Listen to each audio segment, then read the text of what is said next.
चिड़िया ने अपने बच्चों के लिए गरम गरम खिचड़ी बनाई थी। बच्चों, खिचड़ी बनकर तैयार है। मैंने हंडिया पानी में रख दी है। जब खिचड़ी ठंडी हो जाए तो खा लेना। मम्मा, आप कहाँ जा रही हैं? घर की छत टूटी हुई है, मैं जंगल से लकड़ियाँ लेने जा रही हूँ। फिर मम्मा चिड़िया अपने घर से निकलती है और जंगल में लकड़ियाँ लेने चली जाती है।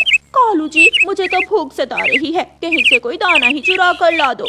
गर्मी का मौसम है, सभी पक्षी इस वक्त अपने अपने घोंसलों में होते हैं। इस वक्त चोरी करूंगा तो पकड़ा जाऊंगा और बहुत मार पड़ेगी मुझे। ठीक है, मैं खुद ही कुछ करती हूँ। भूखी गौरी कव्वी भोजन की खोज में अपने घर से निकलती है। कुकू कुकू भाई, खिचड़ी ठंडी हो गई है, चलो हम खाते हैं। ज्यादा खिचड़ी मैं लूंगा। ज्यादा मैं लूंगी, मैं बड़ी हूँ। वो देखो, गौरी आंटी जा रही है। कुकू खिड़की से गौरी आंटी को जाते हुए देख लेता है। मैं गौरी आंटी को बुला कर लाता हूँ, वो हमें बराबर खिचड़ी बांट देंगी। ठीक, तो फिर जल्दी से जाकर गौरी आंटी को बुला लाए। कुकू गौरी आंटी को बुलाने जाता है। गौरी आंटी रुके। गौरी रुक जाती है। क्या बात है कुकू? आंटी, मम्मा खिचड़ी बनाकर ठंडी होने के लिए रख गई थी। अब खिचड़ी ठंडी हो गई है, आप मुझे और गुड़िया को बराबर खिचड़ी बांट दो। कुकू की बात सुनकर गौरी कव्वी खुश हो जाती है। मैं तो बहुत अच्छी तरह खिचड़ी बांटती हूँ। जब मैं छोटी थी तो जंगल के सारे छोटे पक्षी अपनी खिचड़ी बांटने के लिए मुझे ही बुलाया करते थे। चलो, मैं जाती हूँ तुम्हारे साथ। गौरी कव्वी कुकू के साथ चली जाती है। भूखी गौरी कव्वी के ठंडी ठंडी खिचड़ी देखकर मुंह में पानी आ जाता है। कुकू और गुड़िया, तुम दोनों की चोंच तो बहुत गंदी है। चलो जल्दी से नदी से अपनी अपनी चोंच धोकर आओ, फिर मैं तुम दोनों को खिचड़ी बांट कर दूंगी। गुड़िया बहन, चले हम जल्दी से अपनी अपनी चोंच धो आते हैं, मुझे बहुत भूख लगी हुई है। फिर दोनों बहन भाई नदी पर अपनी चोंच धोने चले जाते हैं। गौरी, तेरी किस्मत, जो ये पागल बच्चे तुझे बुला लाए। अब जल्दी से पेट भर ले। गौरी कव्वी जल्दी जल्दी से खिचड़ी खाने लगती है। गुड़िया देखो, मेरी चोंच साफ हो गई है क्या? पहले मेरी चोंच देखकर बताओ। दोनों बहन भाई नदी से चोंच धोकर वापिस आ जाते हैं। गौरी कव्वी ने खिचड़ी की हंडिया खाली कर दी थी और घोंसले में सो रही थी। गौरी आंटी, खिचड़ी कहाँ गई?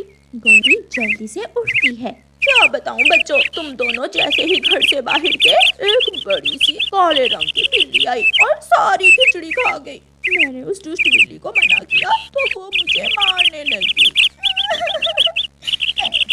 काली बिल्ली को हमारी खिचड़ी खा गई।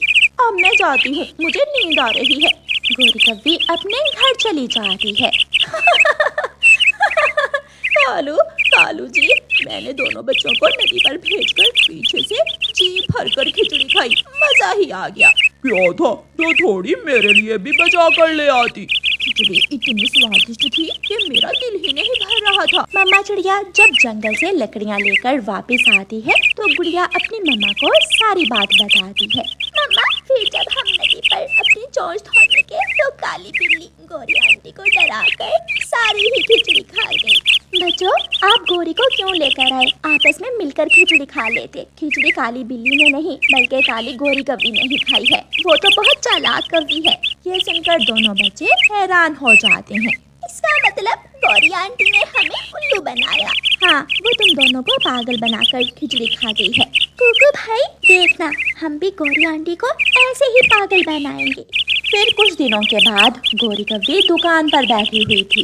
कबूतर चाचा, 1 किलो चावल और शक्कर दे दो। गुड़िया और कुकू पास बैठे सुन रहे थे।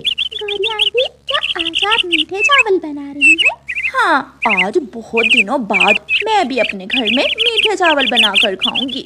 गौरी सामान लेकर अपने घर चली जाती है और घर जाकर चूल्हे में आग जलाकर मीठे चावल बनाना शुरू करती है। गुड़िया और कुकू कालू कव्वे के पास जाते हैं और उससे कहते हैं, अंकल, गौरी आंटी पहाड़ों की तरफ गई है, तो आपको वहाँ बुला रही है, जल्दी से जाए। अच्छा, जरूर उसके पास कोई खाने की चीज होगी, मैं जल्दी से जाता हूँ। कालू कव्वा तुरंत पहाड़ों की तरफ भाग जाता है। अब आएगा मजा। फिर दोनों बच्चे गौरी कव्वी के पास घर में जाते हैं और गौरी कव्वी से कहते हैं, आंटी, अंकल कालू पहाड़ों पर बैठे हैं, वो अनार का जूस पी रहे हैं, आप भी जल्दी से जाकर अनार का जूस पी लें। मीठे चावल तो बन गए हैं, मैं जल्दी से जाकर कालू से अनार का रस लेकर पी लेती हूँ। गौरी कव्वी भी पहाड़ों की तरफ भाग जाती है। अब हम दोनों खाएंगे गौरी आंटी के मीठे चावल। फिर गुड़िया और कुकू गौरी आंटी के मीठे चावल खाने लगते हैं। कालू जी, अनार का रस कहाँ है? कौन सा अनार का रस? मुझे तो कुकू और गुड़िया ने यहाँ भेजा है कि तुम मुझे बुला रही हो। क्या? कालू भाग, मीठे चावल, मेरे मीठे चावल। गौरी कव्वी जल्दी से भागती है और घर वापस आ जाती है। कुकू और गुड़िया ने मीठे चावल खा लिए थे। बच्चों, हंडिया में मीठे चावल थे, वो कहाँ गए? आंटी आंटी, आप जैसे ही बाहर गए एक बड़ी सी काली बिल्ली आई और मीठे चावल खा गई। ये सुनकर गौरी चुप हो जाती है। अच्छा आंटी, अब हम जाते हैं, हमें बहुत नींद आ रही है। फिर गुड़िया और कुकू वहाँ से चले जाते हैं। चिड़िया के बच्चे तो बहुत सियाने निकले, मैंने उनकी खिचड़ी खाई और वो मेरे मीठे चावल खा गए। प्यारे